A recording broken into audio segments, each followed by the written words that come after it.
warahmatullahi wabarakatuh. Kami dari kelompok 2. Tujuan kami membuat tugas ini adalah untuk menuntaskan ujian tengah semester dari mata kuliah Sistem Penunjang Keputusan dengan dosen Bapak Parman Suparman. Di sini ada saya sendiri yaitu Andrian Suherman dengan NIM 3912125016. Lalu ada teman saya Lailatul Magfirah dengan NIM 3912125014. Lalu ada teman saya Riris Marito Panjaitan dengan NIM 3912370013. Ya, pada tema kali ini kita akan membahas sistem penunjang keputusan pada Bank Indonesia. Latar belakangnya, perkembangan teknologi informasi atau TI yang pesat telah membawa transformasi besar Slide-nya nggak jalan, Bang. Slide-nya nggak jalan. Nggak jalan di gua. Udah. Jalan nggak sih? Udah. Gue ini jalan. Jalan kan? Jalan. Oke. Ya, pada latar belakangnya, perkembangan teknologi informasi TI yang pesat telah membawa transformasi besar dalam berbagai aspek kehidupan, termasuk industri perbankan. Hal ini mendorong munculnya berbagai teknologi baru yang dapat dimanfaatkan untuk meningkatkan efisiensi dan efektivitas operasional perbankan. Bersamaan dengan itu, dengan globalisasi ekonomi, diversifikasi produk dan pelayanan perbankan, serta meningkatnya jumlah nasabah, kompleksitas ini membutuhkan sistem perbankan yang lebih canggih dan handal untuk mengelolanya. Di sisi lain, perbankan Indonesia dihadapkan pada berbagai tantangan seperti persaingan yang semakin ketat. Margin mengatasi tantangan tersebut dibutuhkan sistem perbankan yang lebih efisien dan efektif. Keamanan sistem perbankan juga menjadi kian penting seiring dengan meningkatnya risiko cybercrime. Sistem perbankan tradisional seringkali memiliki kelemahan dalam hal keamanan, sehingga rentan terhadap serangan cyber. Oleh karena itu, diperlukan sistem perbankan yang lebih aman dan handal untuk melindungi data dan transaksi nasabah. Lalu di sini kita akan membahas CBS, yaitu Core Banking System. Sistem perbankan di Indonesia saat ini masih terfragmentasi sehingga menyulitkan pertukaran informasi antar bank. Hal ini dapat menyebabkan inefisiensi dan hambatan dalam melakukan transaksi keuangan. Oleh karena itu diperlukan sistem perbankan yang terintegrasi untuk mempermudah pertukaran informasi antar bank. Pemerintah Indonesia telah mengeluarkan berbagai kebijakan untuk mendorong pengembangan industri perbankan nasional. Salah satunya adalah pengembangan Core Banking System atau CBS nasional. Pengembangan CBS nasional ini diharapkan dapat meningkatkan efisiensi, efektivitas, dan keamanan sistem perbankan di Indonesia. Pengembangan CBS merupakan langkah strategis untuk memastikan sistem perbankan Indonesia siap menghadapi tantangan masa depan dan mampu mendukung pertumbuhan ekonomi nasional. Implementasi CBS diharapkan dapat membawa manfaat bagi industri perbankan, meningkatkan layanan nasabah, dan berkontribusi pada stabilitas ekonomi nasional. Ya, berikut merupakan tampilan dari Core Banking System. Selanjutnya akan dibacakan oleh teman saya Lailatul Magfirah.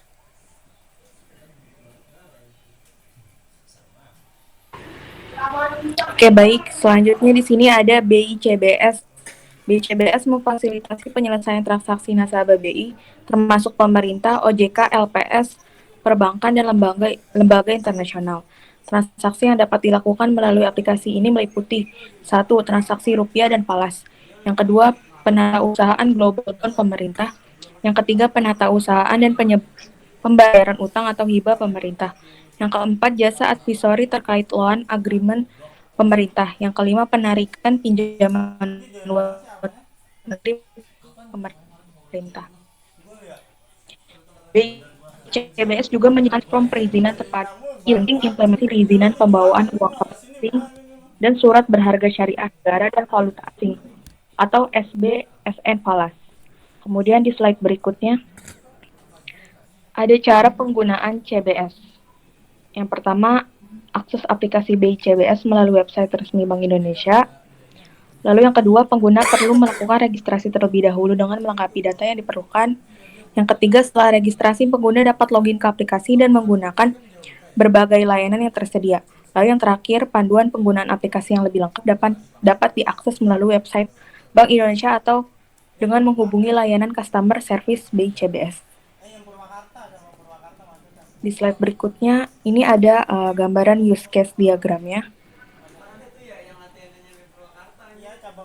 Baik, selanjutnya akan dijelaskan oleh teman saya, Mbak Riris. Gila, Cin. Salibanya gila, Cin. Anjing gol kan Saliba lu harus lihat, Cin.